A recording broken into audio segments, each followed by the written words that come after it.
Sharon, kino kaka nyithi Oruba boys nigi chir. Magi nyalo wuok e ndara, magi ting'o boke, ka giwacho ni mago ok duokogi. Nyisi ni gimoro ok ber kanyo. Pile pile ng'amore wiye kuto ka kendo pondo ga.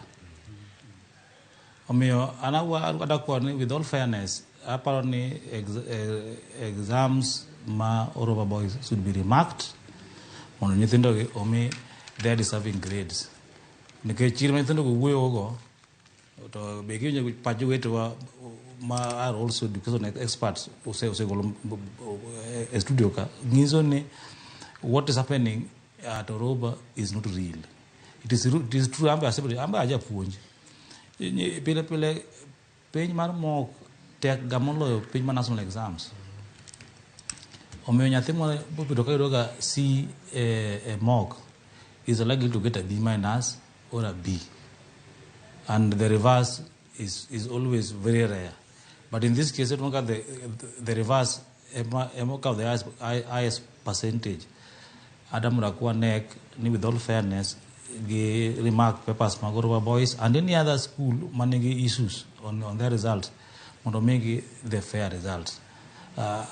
Chairman, you think of Gogo, this only one of results. Kamaro Oruba mabende na chala kamano to koro sedo bende biro wuok kaluwore kod kwan mag jopuonjre mabende no yudo grade mano mar E kwan mar 48,170 174 wach mabende pok onene piny Kenya ka hinyenya results kata na duoko mag piny madongo. Watch get E not Obuon jite because that number is scaring.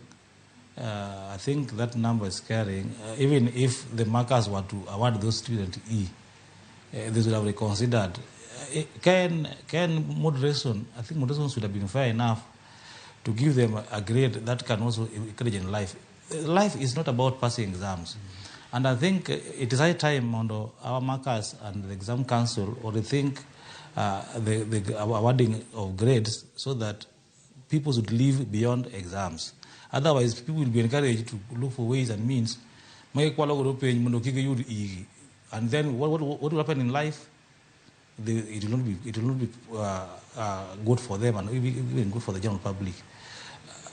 The life should not be seen to be pegged on passing exams because as if they have been condemned. It is only good